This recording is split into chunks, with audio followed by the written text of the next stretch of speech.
ಎಲ್ರಿಗೂ ನಮಸ್ಕಾರ. ಹರ ಹರ ಮಹಾದೇವ್. ನಾನು ನಿಮ್ಮ ಮುಮ್ತಾಜ್ ಅಬ್ದುಲ್ ನೆಲ್ಲೆಡ್ಕ, ಪ್ರಯಾಗ್ರಾಜ್ ಮಹಾಕುಂಭ ಮೇಳದಿಂದ.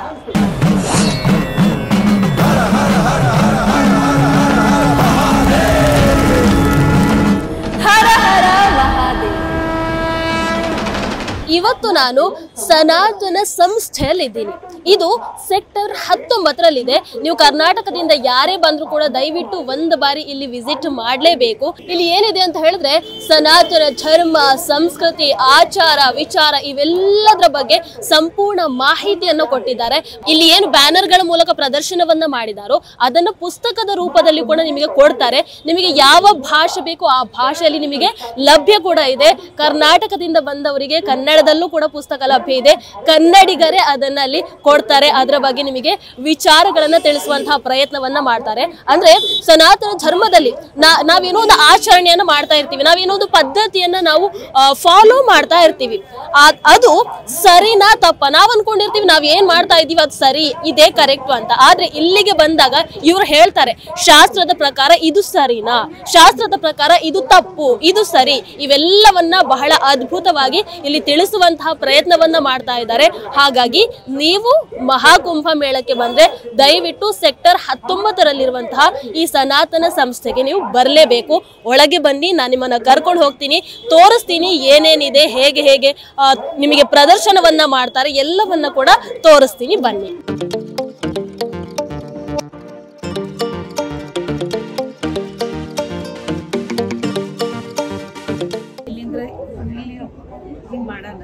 ಅಜ್ಞಾ ಚಕ್ರ ಅಜ್ಞಾ ಚಕ್ರ ಪಾಸಿಟಿವ್ ಎನರ್ಜಿ ಎಲ್ಲ ಶರೀರಗಳು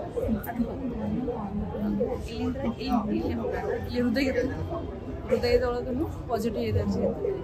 ಮತ್ತು ನಮ್ಮ ಹಿಂದೂ ಧರ್ಮದ ಇದು ನಮಸ್ಕಾರ ಮಾಡೋದು ಚೆನ್ನ ಯೋಗ್ಯ ರೀತಿ ಇದೆ. ಇಲ್ಲಿದ್ರೆ ಸಾಷ್ಟಾಂಗ ದಂಡವ, ಇಲ್ಲಿದ್ರೆ ಇತರ ಮೇಲೆ ಕೊಡ್ತಾರಲ್ಲ, ಈ 3 ಪದ್ಧತಿಗಳು ಅದ. ಇತರ ಧರ್ಮದ ಬಗ್ಗೆ ಹೇಳೋದಾದ್ರೆ ಅವ್ರೇನು ಇದು ಮಾಡೋದಿಲ್ಲ. ಮಾತ್ರ ನಾವು ಹಿಂಗೆ ಮಾಡ್ತೀವಿ, ಒಮ್ಮೆ ಮಾಡ್ತೀವಿ, ಹಿಂಗೆ ಮಾಡ್ತೀವಿ, ಹಿಂಗೆ ಮಾಡ್ತೀವಿ, ಅದು ಸರಿಯಲ್ಲ. ಅದು ಸರಿಯಲ್ಲ. ಅದು ಸರಿಯಲ್ಲ. ಆ ದೇವರ ಮಠ ಹೋಗೋದಿಲ್ಲ. ನಾವು ಹಿಂಗೆ ಮಾಡಬೇಕು, ಕೈ ಮುಗಿಲೇಬೇಕು.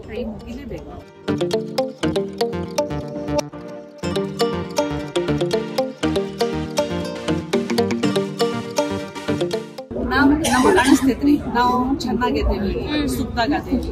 ಅದು ಖರೆ ಸುಖ ಅಲ್ಲ. ಅಂದ್ರೆ ಪೂರ್ಣ ದಿವಸ ಡೇ ಇರ್ತದಲ್ಲ, ಪೂರ್ತಿ ದಿನ ನಾವು 2 ನಿಮಿಷ ಸಮಾಧಾನ ಇರ್ತೀವಿ. ಇಲ್ಲ, ಎಂಟು ವಿಚಾರ ಮಾಡ್ಬೇಕು. ಆದ್ರೆ ನಾವು ಸಾಧನ ಮಾಡಿದ್ದನು ನಮಗ್ ಸಮಾಧಾನ ಸಿಗ್ತೈತಿ. ಅದು ಖರೆ ಸುಖ, ಆ ಖರೆ ಸಾಧನವನ್ನು ಮಾಡಿದ್ರೆ ನಮಗೆ ಅಲ್ಲಿ ಒಂದು ಸುಖ ಸಿಗುತ್ತೆ. ಇನ್ನು ಇಲ್ಲಿ ನಾಮ ಜಪ ಮಾಡೋದ್ರ ಮಹತ್ವ ಏನನ್ನುವಂಥದ್ದನ್ನ ತಿಳಿಸ್ಕೊಡ್ತಾರೆ. ಅದಾದ ನಂತರ ಇಲ್ಲಿ ನಾಮ ಜಪವನ್ನ ಯಾವ ರೀತಿ ಮಾಡ್ಬೇಕನ್ನೋದನ್ನ ತಿಳಿಸ್ಕೊಡ್ತಾರೆ. ಇನ್ನು ಸತ್ಸಂಗ ಮಾಡ್ಬೇಕು ಅಂತ ಹೇಳಿದರೆ ಆ ಸತ್ಸಂಗದ ಮಹತ್ವ ಏನು ಅನ್ನೋದನ್ನ ಸಂಪೂರ್ಣವಾಗಿ ಬರೆದಿದ್ದಾರೆ. ಕನ್ನಡ ಪುಸ್ತಕದ ರೂಪದಲ್ಲೂ ಕೂಡ ಇಲ್ಲಿ ಲಭ್ಯ ಇದೆ. ನಾನು ನಿಮಗೆ ತೋರಿಸ್ತೀನಿ. ಆ 3 ಆಗಿದ್ರೆ ಗುರುಕೃಪಾ ಯೋಗ ಆಗುತ್ತಲ್ಲ. 1 ಪಾಯಿಂಟ್ ಗುರುಕೃಪಾ ಆಗ್ಬೇಕಂದ್ರೆ ಈಗ ನಿಮ್ಗೆ ಆಗ್ಬೇಕಂದ್ರೆ ನಿನ್ನಲ್ಲಿರುವಂತ 8 ಅಷ್ಟಾಂಗ, ತ್ಯಾಗ, ಪ್ರೀತಿ, ಸತ್ಸಂಗ, ಇವೇನ್ 8 ಇದೆಯಲ್ಲ, ಇದನ್ನ ನೀವು ನಾವು ಫಾಲೋ ಮಾಡ್ಬೇಕಾಗುತ್ತೆ. ಇದನ್ನ ನಾವು ತ್ಯಾಗ ಮಾಡಿದ್ಮೇಲೆ ನಮ್ ಗುರುಗಳ ಕೃಪೆ ಆಗುತ್ತೆ. ಆಮೇಲೆ ಅವಾಗ ನಮ್ ಗುರುಗಳ ಭಾಗ್ಯ ಸಿಗುತ್ತೆ. ಅವಾಗ ಅವ್ರು ನಮ್ ಕೃಪೆ ನಮ್ಮ ಮೇಲೆ ಆಗುತ್ತೆ. ಗುರುಕೃಪಾ ಯೋಗ ನಮ್ಗೆ ಸಿಗುವಂಥದ್ದು. ಇವನ್ನ ತ್ಯಾಗ ಮಾಡ್ಬೇಕಾಗುತ್ತೆ. ಇದನ್ನೆಲ್ಲ ನಾವು 8 ಅಷ್ಟಾಂಗಗಳನ್ನ ನಾವು ತ್ಯಾಗ ಮಾಡ್ಬೇಕು. ಗುರುಕೃಪಾ ಯೋಗ ನಮ್ಮ ಮೇಲೆ ಆಗುತ್ತೆ. ಅದೇ ರೀತಿಯಲ್ಲಿ ನಾವು ಸಾಧನೆಯನ್ನು ಬೇಗ ಮಾಡ್ಬೇಕು. ಭಗವಂತನ ಈಶ್ವರ ಖಂಡಿತ ಅಂದ್ರೆ ಗುರುಕೃಪೆ ಯೋಗ ನಮಗೆ ಸಿದ್ಧಿ ಆಗಬೇಕು ಅಂತ ಹೇಳಿದ್ರೆ ಇವಿಷ್ಟನ್ನ ನಾವು ತ್ಯಾಗ ಮಾಡ್ಬೇಕಾಗುತ್ತೆ. ನಮ್ಮಲ್ಲಿ ಅಹಂಕಾರ ಇರಬಾರ್ದು, ದೋಷ ಇರಬಾರ್ದು, ನಾಮ ಜಪ ಮಾಡ್ಲೇಬೇಕಂದ್ರೆ, ಆಮೇಲೆ ತ್ಯಾಗಕ್ಕೂ ಸಿದ್ಧ ಇರ್ಬೇಕು, ಪ್ರೀತಿ ಇರ್ಬೇಕು, ಸತ್ಸಂಗ ಮಾಡ್ಬೇಕು, ನಾಮ ಜಪ ಮಾಡ್ಬೇಕು, ಸತ್ಯ ಸೇವೆ ಮಾಡ್ಬೇಕು. ನಾವೀಗ ಮಾಡ್ತೇವೆ ಈ ಸೇವೆಗಳನ್ನೆಲ್ಲ ಮಾಡಿದ್ರೆ ನಮಗೆ ಗುರುಕೃಪೆ ಗುರುಕೃಪಾ ಪ್ರಾಪ್ತಿಯಾಗುತ್ತೆ. ದೋಷಗಳು ನಮ್ಮಲ್ಲಿರುವಂತಹ ಅಹಂಕಾರ ಆಗಿರ್ಬೋದು ಅಥವಾ ಯಾವುದೋ ಒಂದು ದೋಷ ಇದೆ ಅಂತ ಹೇಳಿದ್ರೆ ಅದನ್ನು ನಿವಾರಣೆ ಮಾಡೋದ್ರ ಮಹತ್ವ ಏನನ್ನೋದನ್ನ ಇಲ್ಲಿ ತಿಳಿಸ್ಕೊಟ್ಟಿದ್ದಾರೆ. ಸೊ ಇವೆಲ್ಲವೂ ಕೂಡ ಗುರುಕೃಪಾ ಯೋಗ ನಮಗೆ ಸಿದ್ಧಿ ಆಗಬೇಕು ಅಂತ ಹೇಳಿದ್ರೆ ಇವೆಲ್ಲವನ್ನ ಮಾಡ್ಬೇಕು ಅಂತ ನಾನು ಹೇಳಿದ್ದೆ. ಸೊ ಅದು ಹೇಗೆ ಮಾಡ್ಬೇಕು, ಅದರ ಮಹತ್ವ ಏನನ್ನೋದನ್ನ ಇಲ್ಲಿ ಪೂರ್ತಿಯಾಗಿ ತಿಳಿಸ್ತಾ ಹೋಗ್ತೀವಿ. ನಾವು ಶಿಬಿರ ತಗೋತೀವಿ, ಕಾರ್ಯಶಾಲೆ ಮಾಡ್ತೀವಿ, ಸೆಮಿನಾರ್ ಅಂತ ಹೆಂಗ್ ದೋಷಗಳು ಹೆಂಗೆ ಇದು ಮಾಡಬೇಕು ಅಂದ್ರೆ ಗುರ್ತ ಹಿಡಬೇಕು. ಎಷ್ಟು ದೋಷಗಳು ಇರ್ತಾವೆ, ತೀವ್ರ ಯಾವ್ದ, ಮಧ್ಯಮ ಯಾವ್ದ, ತೀವ್ರ ದೋಷ ಹೆಂಗೆ ಹೋಗ್ಬೇಕು ಅಂತ ಶಿಬಿರ ನಾವು ಹೇಳ್ತೇವೆ. ಅಷ್ಟೊಂದೊಳಗೆ ಎಲ್ಲರೂ ಮತ್ತು ಒಬ್ಬೊಬ್ಬರ ಬಂದು ಮುಂದೆ ಹೇಳ್ತಾರೆ, ನನಗೆ ಇಷ್ಟು ಹಿಂಗೆ ದೋಷ ಐತಿ, ಯಾವ ರೀತಿ ನಿವಾರಣೆ ಮಾಡ್ಬೋದು ಅಂತ. ನಾವು ಈಗಿನ ಪದ್ಧತಿಗೆ ನಾವೇನ್ ಮಾಡ್ತಿದ್ವಿ, ಮಕ್ಕಳಿಗಾಯ್ತು, ನಾವು ಯಂಗ್ ಲೇಡೀಸ್ಗಾಯ್ತು, ಇವ್ರಿಗಾಯ್ತು ಏನು ಮಾಡ್ತಿದ್ವಿ, ಎಲ್ಲ ಡ್ರೆಸ್ಸಸ್ ಆಯಿತು, ಡ್ರೆಸ್ ಕೋಡ್ ಗೊತ್ತಿಲ್ಲ ನಮ್ಗೆ ಯಾವ ರೀತಿ ಹಾಕ್ಬೇಕು, ಚಿಕ್ಕ ಮಕ್ಕಳನ್ನ ಯಾವ ರೀತಿ ಬೆಳೆಸ್ಬೇಕಂತ ಗೊತ್ತಿಲ್ಲ. ನಾವೇನು ಮಾಡ್ತೀವಿ, ಈಗೆಲ್ಲ ಫ್ಯಾಷನೇಬಲು ಟ್ರೆಂಡು ಅಂತ ಬೇರೆ ರೀತಿ ಹೋಗ್ತೀವಿ. ಅದೇ ರೀತಿಯೇ ನಾವು ಕಲ್ಚರ್ ಅನ್ನೋದು ನಮಗೆ ಪದ್ಧತಿ ಅನ್ನೋ ಗೊತ್ತಿಲ್ಲ. ಅದು ಯಾವ ರೀತಿ ನಾವು ಡ್ರೆಸ್ ಕೋಡ್ ಹಾಕಬೇಕು, ಹೆಣ್ಮಕ್ಳು ಯಾವ ರೀತಿ ಒಂದು ಸ್ವಲ್ಪ ಪದ್ಧತಿಯಿಂದ ಬೆಳೆಸ್ಬೇಕು, ಚಿಕ್ಕ ಮಕ್ಳಿಗೂ ಸಹ ಯಾವ ರೀತಿ ಅವ್ರಿಗೆ ಕುಂಕುಮ ಹಚ್ಚೋದು ನಮ್ಮ ಸನಾತನ ಧರ್ಮದಲ್ಲಿ ಇರುತ್ತೆ. ಅವ್ರಿಗೂ ಡ್ರೆಸ್ ಹಾಕುವಂಥ ಕೋಡ್ ಇದೆ. ಇಲ್ಲಿ ನೋಡಿದ್ರೆ ಗೊತ್ತಾಗುತ್ತೆ. ಆ ಎರಡು ಫೋಟೋ ನೋಡಿದರೆ ನಮ್ಮ ಸಂಸ್ಕೃತದಲ್ಲಿ ಇರುವಂಥ ಮಕ್ಕಳು ಯಾವ ಚೆನ್ನಾಗಿದ್ದಾರೆ ಅಂತ ಕ್ಲಿಯರ್ ಗೊತ್ತಾಗುತ್ತೆ. ಹಾಗಾದ್ರೆ ನಮ್ಮ ಭಾರತವನ್ನ ಹಿಂದೂ ರಾಷ್ಟ್ರ ಮಾಡೋದಕ್ಕೆ ಯಾವೆಲ್ಲ ಸಮಸ್ಯೆಗಳು ಕಾಡ್ತಾ ಇದೆ ಅವುಗಳನ್ನು ಇಲ್ಲಿ ಹಾಕಿದ್ದಾರೆ. ಒಂದು ಕಾಶ್ಮೀರದ ಸಮಸ್ಯೆ ಆಗಿರ್ಬೋದು, ಇನ್ನು ಹಿಂದೂಗಳ ಜನಸಂಖ್ಯೆ ಕಮ್ಮಿ ಆಗ್ತಾ ಇದೆ, ಬೇರೆ ಮತಗಳ ಸಂಖ್ಯೆ ಜಾಸ್ತಿ ಆಗ್ತಾ ಇದೆ. ಅದನ್ನು ಬಿಟ್ರೆ ಹಲಾಲ್ ಸಮಸ್ಯೆ ಆಗಿರ್ಬೋದು, ಇನ್ನು ಶತ್ರು ರಾಷ್ಟ್ರಗಳ ಆಕ್ರಮಣ ಆಗಿರಬಹುದು, ಇನ್ನು ಬಾಂಗ್ಲಾದೇಶದಲ್ಲಿ ನಡೀತಾ ಇರುವಂತಹ ಆ ಸಮಸ್ಯೆಗಳಾಗಿರ್ಬೋದು. ಅಂದ್ರೆ ಎಲ್ಲಿ ಹಿಂದೂಗಳು ಮೈನಾರಿಟೀಸ್ ಇರ್ತಾರೋ, ಅಲ್ಪಸಂಖ್ಯಾತರು ಇರ್ತಾರೋ, ಅಲ್ಲಿ ಅವರಿಗೆ ಬಹಳ ಸಮಸ್ಯೆ ಇರುತ್ತೆ. ಅವರನ್ನ ಬಹಳ ತುಳಿಯುವಂತಹ ಕೆಲಸಗಳು ನಡೀತಾ ಇದೆ, ಅದ್ರ ಬಗ್ಗೆ ಆಗಿರ್ಬೋದು.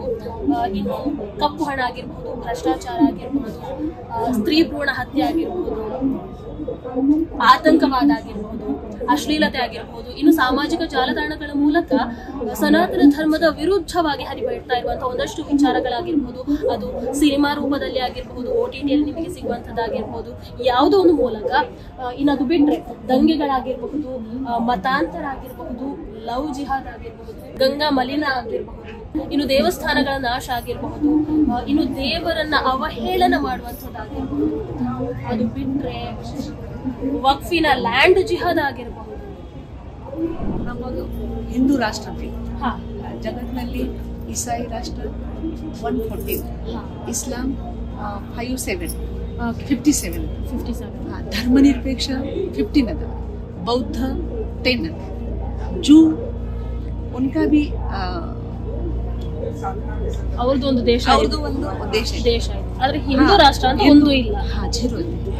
ನಾವು ಭಾರತದಲ್ಲಿ ಬಹುಸಂಖ್ಯೆ ಹಿಂದೂ ಅದೇ. ಹೌದು. ಆದ್ರೆ ಹಿಂದೂ ಧರ್ಮ ನಿರಪೇಕ್ಷ ಅಂತ ಮಾಡಿದ್ದಾರೆ. ಅದು ನಮಗ್ ಬೇಡ. ನಾವು ಸೆಕ್ಯುಲರ್ ದೇಶವಾಗಿದ್ದೀವಿ, ಆದ್ರೆ ನಮಗೆ ಹಿಂದೂ ರಾಷ್ಟ್ರ ಬೇಕು. ಯಾಕಂದ್ರೆ ಇಲ್ಲಿ ಹಿಂದೂ ಮೆಜಾರಿಟಿ ಇದೆ. ಹಿಂದೂ ಧರ್ಮ ನಾವು ಮಾಡಿದಾದ್ರೆ ನಾವು ಚಲೋ ಇರ್ತೀವಿ, ಸುರಕ್ಷಿತ ಇರ್ತೀವಿ. ಈ ನಾವು ಸುರಕ್ಷಿತ ಇಲ್ಲ. ಅಂದ್ರೆ ನೀವು ಈ ಸನಾತನ ಸಂಸ್ಥೆಯೊಳಗೆ ಬಂದು ಹೋದ್ರೆ ನಿಮಗೆ ಹೋಗುವಾಗ ಒಂದು ಯೋಚನೆಯನ್ನ ನಿಮ್ಮ ತಲೆಗೆ ಬಿಡುತ್ತೆ ಈ ಸನಾತನ ಸಂಸ್ಥೆ. ಅದು ಏನು ಅಂತ ಹೇಳಿದ್ರೆ, ಮುಸಲ್ಮಾನರಿಗೆ ಅವರದೇ ಆದಂತಹ ದೇಶಗಳು ಬಹಳಷ್ಟು ಇದೆ, ಎಲ್ರಿಗೂ ಕೂಡ ಅವರದೇ ಆದಂತಹ ಒಂದಷ್ಟು ದೇಶಗಳಿದೆ. ಆದ್ರೆ ಹಿಂದೂಗಳು ಏನ್ ಮಾಡ್ತಾರೆ, ಹಿಂದೂಗಳಿಗೆ ಇಲ್ಲಿ ಕಷ್ಟ ಬಂತು ಅಥವಾ ಏನೊಂದು ಸಮಸ್ಯೆ ಆಯ್ತು ಅಂತ ಹೇಳಿದ್ರೆ ಅವರಿಗೆ ಹೋಗೋದಕ್ಕೆ ಬೇರೆ ಯಾವುದೇ ರೀತಿಯಾದಂತಹ ದೇಶ ಇಲ್ಲ. ಹಾಗಾಗಿ ನೀವಿಲ್ಲಿ ನೋಡಬಹುದು, ಹಿಂದೂ ರಾಷ್ಟ್ರ ಅನ್ನುವಂಥದ್ದು ಇಲ್ಲಿ 0 ಇದೆ. ಹಾಗಾಗಿ ಹಿಂದೂಗಳಿಗೆ ಅನ್ನುವಂಥದ್ದು ಒಂದು ರಾಷ್ಟ್ರ ಬೇಕು, ಹಿಂದೂ ರಾಷ್ಟ್ರ ಆಗಬೇಕು. ನಮ್ಮ ಭಾರತದಲ್ಲಿ ನಾವು ನೋಡಿದ್ರೆ ಹಿಂದೂಗಳು ಬಹುಸಂಖ್ಯಾತರಾಗಿದ್ದೀವಿ, ಆದ್ರೂ ಕೂಡ ನಾವು ಸೆಕ್ಯುಲರ್ ಮೈಂಡ್ ಸೆಟ್ ಅಲ್ಲಿ ಇದ್ದೀವಿ. ಹಿಂದೂಗಳಿಗೆ ಕಷ್ಟ ಬಂದ್ರೆ ಹಾಗಾದ್ರೆ ಏನ್ ಮಾಡೋದು, ಅಥವಾ ತೊಂದರೆ ಬಂತು ಅಂತ ಹೇಳಿದ್ರೆ ಏನ್ ಮಾಡೋದು? ಹಿಂದೂಗಳಿಗೆ ಅಂತ ಒಂದು ರಾಷ್ಟ್ರ ಇಲ್ಲ, ಬಾಕಿ ಎಲ್ಲರಿಗೂ ಇದೆ. ಏನ್ ಮಾಡ್ತೀರಿ ಕಷ್ಟಗಳು ಬಂದ್ರೆ ಅಥವಾ ಸಮಸ್ಯೆ ಬಂತು ಅಂತ ಹೇಳಿದ್ರೆ? ಎಲ್ಲಿಗೆ ಹೋಗ್ತೀರಿ? ಯೋಚನೆ ಮಾಡಿ. ಆ ಯೋಚನೆಯನ್ನ ನೀವು ಇಲ್ಲಿಗೆ ಬಂದ್ರೆ ಅವ್ರು ನಿಮ್ಮ ತಲೆಯೊಳಗೆ ತುಂಬ್ತಾರೆ.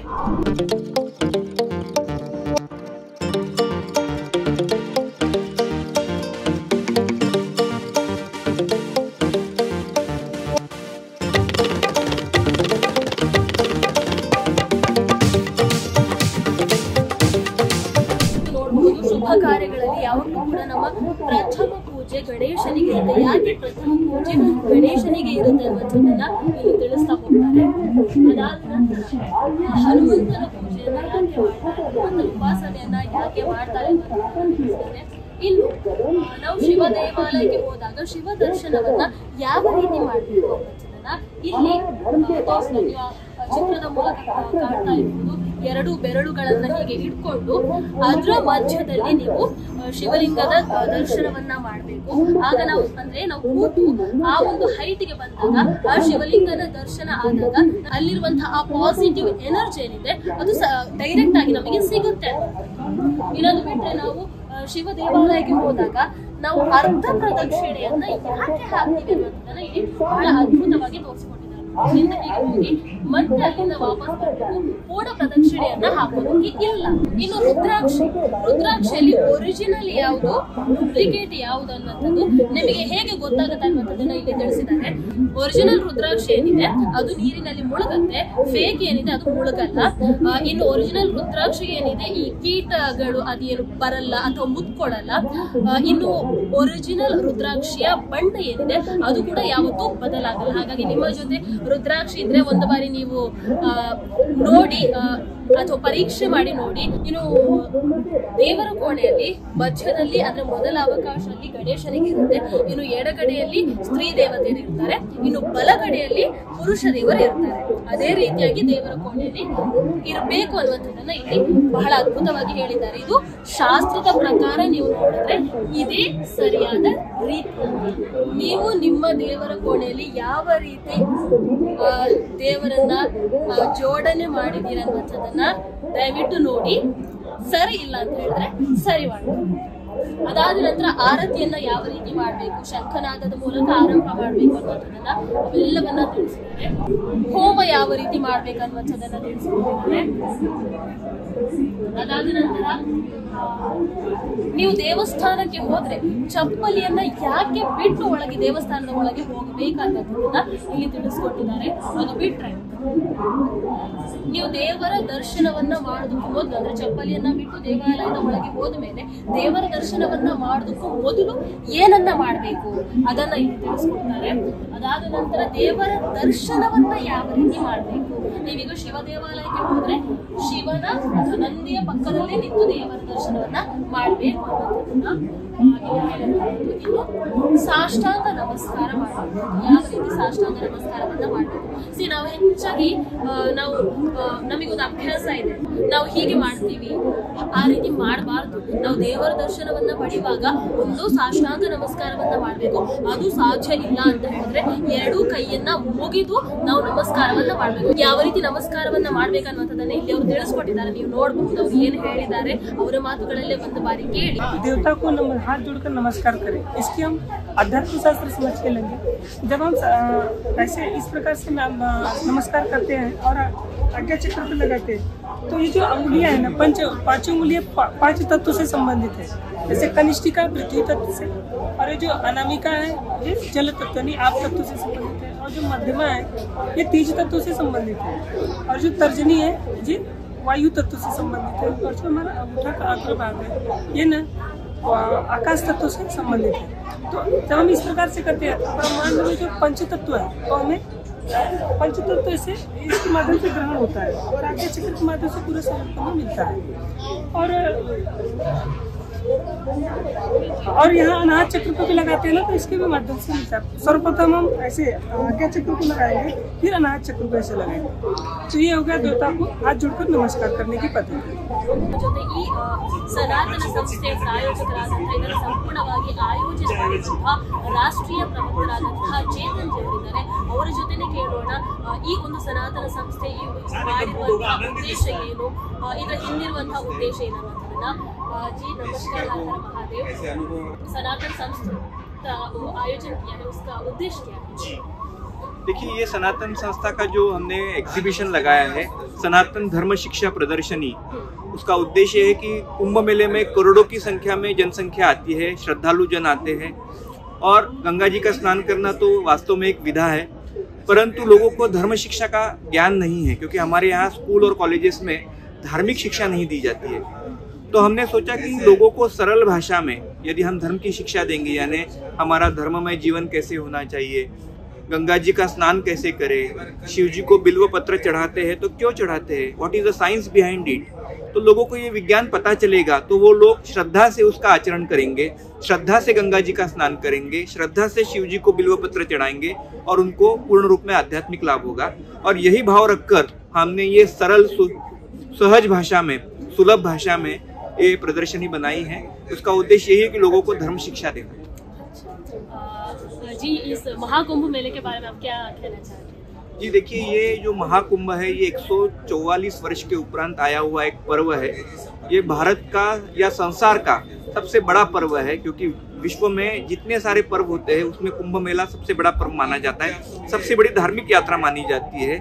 और इस वर्ष की इस कुंभ मेले की महिमा ये है कि ये 144 वर्ष के बाद आया है और यहाँ 45 करोड़ लोग स्नान करेंगे। ये इतना बड़ा मेला विश्व में आज तक कभी नहीं हुआ है। इसके पहले भी मेले हुए हैं, 19 करोड़ लोग 2019 के कुंभ में स्नान किए थे। इस बार 45 करोड़ लोग स्नान करेंगे और यही सबसे बड़ी बात है। जी, आप इस सनातन संस्था को आप एग्जीबिशन ये सब कर रहा है, कोई लोग सनातन धर्म को मिटाने का बात करते हैं, उसको क्या कहना चाहते हैं? देखिए, हमारे यहाँ सनातन धर्म की जय जयकार जैसे होती है, कुंभ में तो हो ही रही है, उसी प्रकार से सनातन धर्म विरोधी शक्तियाँ भी लगी हुई हैं। इसमें विशेष रूप में मैं 3 शक्तियों का उल्लेख करना चाहूँगा। एक तो है वो साम्राज्यवादी शक्तियाँ जो पंथ के नाम पर कार्य कर रही है, जैसे जिहादिस्ट है, मिशनरिस्ट है और सबसे बड़ी अर्बन नक्सलिस्ट जो कम्युनिस्ट माने जाते हैं। ये अर्बन नक्सलवादियों को अपना राज्य लाना है, वो धर्म को अफीम मानते हैं, तो वो जो है वो एक प्रकार से सनातन धर्म को नष्ट करना चाहते हैं। मिशनरिस्ट को लगता है कि हमें भारत को रोम बनाना है, इसलिए वो अपना काम कर रहे हैं। और जिहादिस्ट को यहाँ का जो है ये पूरा जो है इसको दारुल इस्लाम में रूपांतरित कर रहा है, इसलिए वो सनातन धर्म को विरोध करते हैं। तो मूलतः ये 3 शक्तियाँ हैं और उनका जो विरोध है, देखिए हमारे यहाँ धर्म को ग्लानि आती है और धर्म की संस्थापना होती है, उसी प्रकार से धर्म का विरोध होगा ही, लेकिन धर्म की जय जयकार भी होगी, धर्म बढ़ेगा भी। हमारा सनातन पीएम और सीएम योगी आदित्यनाथ जी और मोदी जी के बारे में आपका क्या कहना चाहते हैं? देखिए, पहले तो मैं योगी आदित्यनाथ जी जो लोकप्रिय मुख्यमंत्री है उत्तर प्रदेश के, उनका बड़ा अभिनंदन करूंगा कि इतना बड़ा मेला सुनियोजित ढंग से उन्होंने रचा है। सभी साधु संतों की जो व्यवस्था बनाई है, गंगा जी का जो जल है जिस प्रकार से आ रहा है, तो हम लोग अभिनंदन करते हैं कि सबसे अच्छी इस बार का कुंभ हमने देखा नहीं, इतना अच्छा कुंभ है। मैंने अभी तक लगभग 7 कुंभ किए हैं, तो 7 कुंभ के बाद मैंने देखा है कि ये कुंभ अद्वितीय है। और सनातनी मोदी जी के मैं एक ही उदाहरण देना चाहूँगा कि आपने कुंभ में जगह जगह पे आपने पोस्टर देखे होंगे जिस पे लिखा है सनातन गर्व कुंभ पर्व, तो ये मोदी जी और योगी जी ने लगाए हुए हैं। तो सनातन का गर्व जो निर्माण करने की प्रक्रिया भारत के प्रधानमंत्री और मुख्यमंत्री योगी आदित्यनाथ द्वारा चल रही है, तो हम लोग उनके आभारी हैं। ಅವರ ಮಾತುಗಳಲ್ಲೇ ನೀವು ಕೇಳಿರಬಹುದು ಈ ಒಂದು ಪ್ರದರ್ಶನವನ್ನ ಯಾಕೆ ಇಟ್ಕೊಂಡಿದ್ದಾರೆ ಅಂತ ಹೇಳಿದ್ರೆ ಎಲ್ಲರಿಗೂ ಧರ್ಮ ಶಿಕ್ಷಣವನ್ನ ಕೊಡಬೇಕನ್ನುವಂತ ನಿಟ್ಟಿನಲ್ಲಿ ಈಗ ಶಾಲೆಗಳಲ್ಲಿ ಆಗಿರಬಹುದು ಕಾಲೇಜುಗಳಲ್ಲಿ ಆಗಿರಬಹುದು ಧರ್ಮ ಶಿಕ್ಷಣವನ್ನ ಕೊಡ್ತಾ ಇಲ್ಲ ವಿದ್ಯಾರ್ಥಿಗಳಿಗೆ ಆಗಿರಬಹುದು ಯಾರಿಗೆ ಆಗಿರಬಹುದು ಒಬ್ಬ ಸನಾತನಿಗೆ ನಾನು ಯಾಕೆ ಒಂದು ಆಚರಣೆಯನ್ನ ಮಾಡ್ತಾ ಇದ್ದೀನಿ ನಾನು ಯಾಕೆ ಗಣೇಶನ ಪೂಜೆಯನ್ನ ಮಾಡ್ತಾ ಇದ್ದೀನಿ ನಾನು ಯಾಕೆ ಶಿವನಿಗೆ ಬಿಲ್ವಪತ್ರೆಯನ್ನ ಅರ್ಪಣೆ ಮಾಡ್ತಾ ಇದ್ದೀನಿ ಇವೆಲ್ಲವನ್ನ ಕೂಡ ಅರ್ಥ ಮಾಡ್ಕೊಂಡಾಗ ಮಾತ್ರ ಅಥವಾ ಅದರ ಹಿಂದಿರುವಂತಹ ವೈಜ್ಞಾನಿಕ ಕಾರಣಗಳು ಯಾವಾಗ ಅವರಿಗೆ ಅರ್ಥ ಆಗುತ್ತೋ ಆಗ ಅವರು ಎಲ್ಲವನ್ನ ಕೂಡ ಬಹಳ ಶ್ರದ್ಧೆಯಿಂದ ಆಚರಣೆ ಮಾಡ್ತಾರೆ ಅದಕ್ಕೋಸ್ಕರ ಆ ಒಂದು ಉದ್ದೇಶಕ್ಕೋಸ್ಕರ ಇವತ್ತು ಈ ಒಂದು ಎಕ್ಸಿಬಿಷನ್ ಅನ್ನ ಏರ್ಪಾಡು ಮಾಡಿದ್ದಾರೆ ದಯವಿಟ್ಟು ನೀವು ಬಂದ್ರೆ ಇಲ್ಲಿಗೊಮ್ಮೆ ಭೇಟಿ ಕೊಡಲೇಬೇಕು ಬಹಳ ಅದ್ಭುತವಾಗಿ ಸನಾತನ ಧರ್ಮದ ಚಿಕ್ಕ ಪುಟ್ಟ ವಿಚಾರಗಳನ್ನು ಕೂಡ ತಿಳಿಸುವಂತಹ ಅದ್ಭುತ ಕೆಲಸವನ್ನ ಈ ಮೂಲಕ ಮಾಡ್ತಾ ಇದ್ದಾರೆ ಹಿಂದೂ ರಾಷ್ಟ್ರಕ್ಕೆ ಒಂದು ಅದ್ಭುತವಾದಂತಹ ಕೊಡುಗೆಯನ್ನು ಕೊಡ್ತಾ ಇದ್ದಾರೆ ಅವರ ಮಾತುಗಳಲ್ಲಿ ನೀವು ಕೇಳಿರಬಹುದು ಯೋಗಿಜಿಯವರ ಆಡಳಿತದಲ್ಲಿ ಮೋದಿಜಿಯವರ ಆಡಳಿತದಲ್ಲಿ ಇಲ್ಲಿವರೆಗೂ ನಡೆದಂತಹ ಕುಂಭಮೇಳ ಆಗಿರಬಹುದು ಅರ್ಧ ಕುಂಭಮೇಳ ಬಹಳಷ್ಟು ನೋಡಿದಾರಂತೆ ಆದರೆ ಈ ಬಾರಿ ನಡೀತಾ ಇರುವಂತಹ ಮಹಾಕುಂಭಮೇಳದ ರೀತಿ ಯಾವತ್ತೂ ಕೂಡ ನೋಡಿರಲಿಲ್ಲ ಅಂದ್ರೆ ಅಷ್ಟು ಅದ್ಭುತವಾಗಿ ನಮ್ಮ ಸನಾತನ ಪ್ರಧಾನಮಂತ್ರಿ ನರೇಂದ್ರ ಮೋದಿಜಿ ಆಗಿರಬಹುದು ಸನಾತನಿ ಮುಖ್ಯಮಂತ್ರಿಗಳಾದಂತಹ ಯೋಗಿಜಿಯವರು ಏರ್ಪಾಡು ಮಾಡಿದ್ದಾರೆ ನೀವೆಲ್ಲರೂ ಕೂಡ ಬರಬೇಕು ಮಹಾಕುಂಭ ಮೇಳಕ್ಕೂ ಬನ್ನಿ, ಇಲ್ಲಿಗೂ ಬನ್ನಿ, ದಯವಿಟ್ಟು ಒಂದು ಬಾರಿ ಭೇಟಿ ಕೊಡಿ ಅಂತ ಕೇಳ್ತೀನಿ. ಈ ಸನಾತನ ಸಂಸ್ಥೆಯಲ್ಲಿ ನಮ್ಮ ಕನ್ನಡಿಗರು ಕೂಡ ಒಬ್ಬರು ಕಾರ್ಯವನ್ನ ನಿರ್ವಹಿಸ್ತಾ ಇದ್ದಾರೆ, ತಮ್ಮ ಸೇವೆಯನ್ನ ನೀಡ್ತಾ ಇದ್ದಾರೆ. ಹಾಗಾದ್ರೆ ಅವ್ರ ಜೊತೆನೆ ಕೇಳೋಣ ಈ ಒಂದು ಸನಾತನ ಸಂಸ್ಥೆ ಉದ್ದೇಶ ಏನು, ಏನ್ ಮಾಡ್ತಾ ಇದ್ದಾರೆ. ತಮ್ಮ ಹೆಸರು ಮತ್ತು ಏನ್ ನಡೀತಾ ಇದೆ? ನನ್ನ ಹೆಸರು ವೆಂಕಟೇಶ್ ಬಳ್ಳಾರ್ ಅಂತೇಳಿ. ನಾವು ಮೂಲತಃ ಧಾರವಾಡ ಜಿಲ್ಲೆಯವರು. ಇಲ್ಲಿ ಸನಾತನ ಸಂಸ್ಥೆಯಲ್ಲಿ ಏನಿದೆ ಅಂತಂದರೆ ಹಿಂದೂ ಧರ್ಮದ ವಿಷಯವಾಗಿ ಸ್ಪಷ್ಟತೆ ಇಲ್ಲ ನಮ್ಮ ಸಮಾಜದಲ್ಲಿ. ಏನಾಗಿದೆ ಈಗ ಹಿಂದೂ ಇದರಲ್ಲಿ ಎಲ್ಲ ಮಕ್ಕಳು ಅದೆಲ್ಲ ಮೊಬೈಲ್ಗೆ ಅಡಿಕ್ಟ್ ಆಗಿಬಿಟ್ಟು ಧರ್ಮನೇ ಮರೀತಾ ಇದ್ದಾರೆ. ಅದಕ್ಕೋಸ್ಕರನೇ ನಮ್ಮ ಅಟವಲೆ ಗುರುಜಿಯವರು 13 ಭಾಷೆಗಳಲ್ಲೆಲ್ಲ ಹಿಂದೂ ಧರ್ಮದ ವಿಷಯವಾಗಿ ಸ್ಪಷ್ಟತೆ ಬರೆದಿದ್ದಾರೆ. ಅದನ್ನು ನೋಡಿಬಿಟ್ರೆ ನಮ್ಮ ತಪ್ಪುಗಳು ಎಲ್ಲೆಲ್ಲಿ ನಾವು ನಮ್ಮ ಧರ್ಮದಲ್ಲಿ ನಾವು ಎಲ್ಲಿ ಎಡಗುತ್ತಾ ಇದ್ದೀವಿ, ನಾವು ಎಲ್ಲಿ ಎಚ್ಚೆತ್ಕೋಬೇಕು ಅನ್ನೋದು ಸ್ಪಷ್ಟವಾಗಿದೆ. ಆ ಕಾರಣ ನಾನು ಅದನ್ನು ನೋಡಿಬಿಟ್ಟು ತುಂಬ ಆನಂದ ಅನ್ನಿಸ್ತು ನನಗೆ. ಹಾಗಾಗಿ ಇಂಥ ವಿಷಯಕ್ಕೆ ಒಂದು 15 ದಿವಸ ನಾವು ನಮ್ಮ ದುಡಿಮೆಯಲ್ಲಿ ನಾವು ಇರ್ತೀವಿ, ಆದರೂ ಒಂದು 15 ದಿವಸ ಕುಂಭದಲ್ಲಿ ನಮಗೊಂದು ಸೇವೆ ಸಿಗ್ತಲ್ಲ, ಇದೇ ನಮ್ಮ ಭಾಗ್ಯ ಅಂತ ಹೇಳ್ಬಿಟ್ಟು 15 ದಿವಸ ತುಂಬ ತುಂಬ ತುಂಬ ಖುಷಿಯಿಂದ ನಾನು ಬಂದಿದ್ದೆ ಸೇವೆ ಮಾಡಲಿಕ್ಕೆ. ಈ ಸೇವೆ ಅಂತಂದರೆ ಇದು ಭಾಗ್ಯ. ಅದು ಇಂಥ ಸ್ಥಾನದಲ್ಲಿ ಸಿಕ್ಕಿರುವಂಥ ಸೇವೆ ಅದು ಪರಮ ಭಾಗ್ಯ ಅಂತ ಹೇಳಿ ಬಂದು ನಮ್ಮ ಧರ್ಮದ ವಿಷಯವಾಗಿ ಎಷ್ಟಾಗುತ್ತೋ ಅಷ್ಟು ನಮ್ಮಿಂದ ನಾವು ಸ್ಟಾಲಲ್ಲಿ, ಅನ್ಯ ಭಾಷೆದ ಸ್ಟಾಲಲ್ಲಿ, ಯಾಕಂದರೆ ಅದರಲ್ಲಿ ತೆಲುಗು, ತಮಿಳು, ಗುಜರಾತಿ ಎಲ್ಲ ಬರುತ್ತೆ. ಸ್ವಲ್ಪ ನಮಗೆ ಭಾಷೆ ಬರೋದ್ರಿಂದ ಸೇವೆ ಗುರುಗಳು ಇಲ್ಲಿ ಆಯ್ಕೆ ಮಾಡಿದರು. ಒಂದು 15 ದಿವಸ ಸೇವೆ ಮಾಡ್ತಾ ಇದ್ದೀವಿ. ಇದರಲ್ಲಿ ನಮ್ಗೆ ತುಂಬ ಖುಷಿ ಇದೆ. ಮತ್ತು ಇದನ್ನು ನಾವು ಬೇರೆಯವ್ರಿಗೆ ಹೇಳಲಿಕ್ಕೆ ತುಂಬ ಹೆಮ್ಮೆ ಅನಿಸ್ತದೆ. ಯಾಕಂದರೆ ನಮ್ಮ ಧರ್ಮದ ವಿಷಯ ನಮಗೆ ಸ್ಪಷ್ಟತೆ ನಾವು ಯುವಕರು ತಿಳ್ಕೋಬೇಕು, ತಿಳ್ಕೊಂಡಿದ್ದು ಮಕ್ಕಳಿಗೆಲ್ಲ ತಿಳಿಸ್ಬೇಕು ಅನ್ನೋದು ತುಂಬ ಈ ಸೇವೆ ಸಿಕ್ಕಿದ್ದೆ ಭಾಗ್ಯ ಅಂದ್ಕೊಂಡು ನಾನು ಬಂದಿದ್ದೀನಿ. ಧನ್ಯವಾದ. ಅವರ ಮಾತುಗಳೆಲ್ಲ ಕೇಳಿದ್ರಲ್ವಾ, ಈ ಮಹಾಕುಂಭ ಮೇಳದಲ್ಲಿ ಈ ಒಂದು ಸೇವೆ ಮಾಡೋದಕ್ಕೆ ನನಗೆ ಒಂದು ಅವಕಾಶ ಸಿಕ್ಕಿದೆ, ಇದೇ ನನ್ನ ಭಾಗ್ಯ, ಇದೇ ನನ್ನ ಪುಣ್ಯ. ಆ ಮೂಲಕ ಸನಾತನ ಧರ್ಮಕ್ಕೆ ಈ ಮೂಲಕ ನಾನೊಂದು ಕೊಡುಗೆಯನ್ನ ಕೊಡ್ತಾ ಇದ್ದೀನಿ ಅನ್ನುವಂತಹ ಆ ಒಂದು ಸಂತೋಷ, ಆ ಒಂದು ಸಂತೃಪ್ತಿ ಅವರಲ್ಲಿದೆ.